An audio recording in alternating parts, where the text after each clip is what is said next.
Assalamualaikum warahmatullahi wabarakatuh. Saya Berli Rafif Amali ingin menjelaskan bab 4 tentang sistem dan struktur politik ekonomi Indonesia pada masa Orde Baru.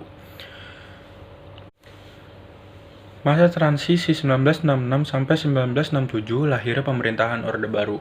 Tidak bisa dilepaskan dari kondisi sosial politik ini masa itu pasca pemimpin G30S PKI. Pemerintah ternyata belum sepenuhnya berhasil melakukan penyelesaian politik terhadap peristiwa tersebut.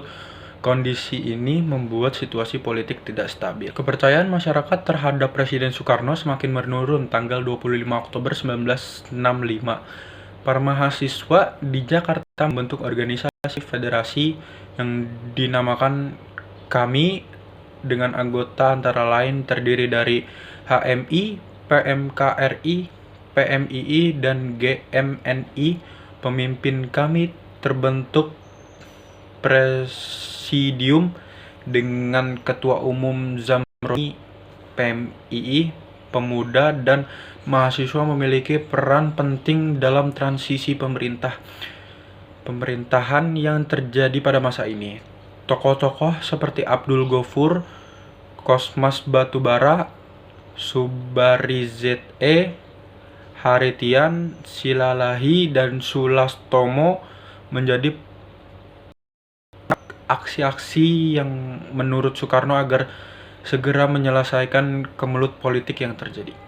Terbentuknya pemerintahan Orde Baru yang diawali dengan keputusan Sidang Istimewa MPRS tanggal 12 Maret 1967 yang menetapkan Jenderal Soeharto sebagai pejabat presiden. Kedudukannya itu semakin kuat setelah pada 27 Maret 1968 MPRS mengukuhkannya sebagai presiden penuh.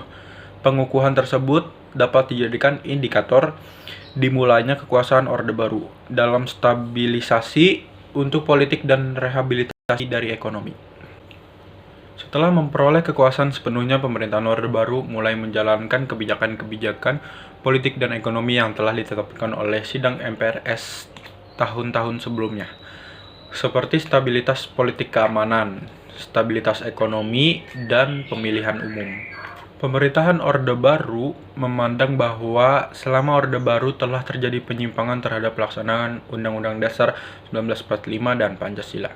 Di antara penyimpangan tersebut adalah pelaksanaan demokrasi terpimpin dan pelaksanaan politik luar negeri yang cenderung memihak blok komunis atau blok timur sesuai dengan ketentuan yang telah digariskan oleh MPRS. Maka pemerintahan Orde Baru secara berupaya menjalankan Undang-Undang Dasar 1945 dari Pancasila secara konsekuen dengan melakukan rehabilitasi dan stabilisasi politik dan keamanan atau Polkam.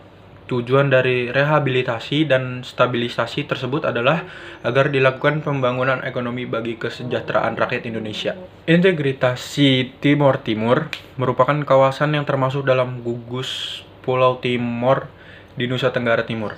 Kawasan ini dulunya merupakan daerah jajahan dari bangsa Portugis.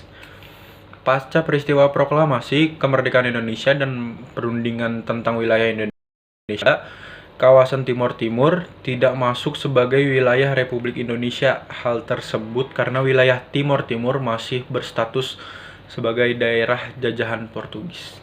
Dampak kebijakan politik dan ekonomi masa Orde Baru, pendekatan keamanan yang diterapkan oleh pemerintahan Orde Baru dalam menegakkan stabilisasi nasional secara umum memang berhasil menciptakan suasana aman bagi masyarakat Indonesia.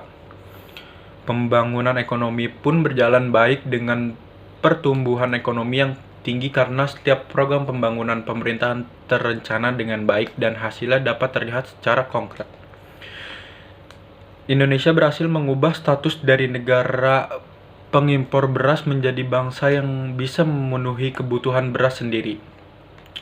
Penurunan angka kemiskinan yang diikuti dengan perbaikan kesejahteraan rakyat, penurunan angka kematian bayi dari angka partisipasi pendidikan dasar yang meningkat dalam dampak kebijakan politik dan ekonomi masa Orde Baru.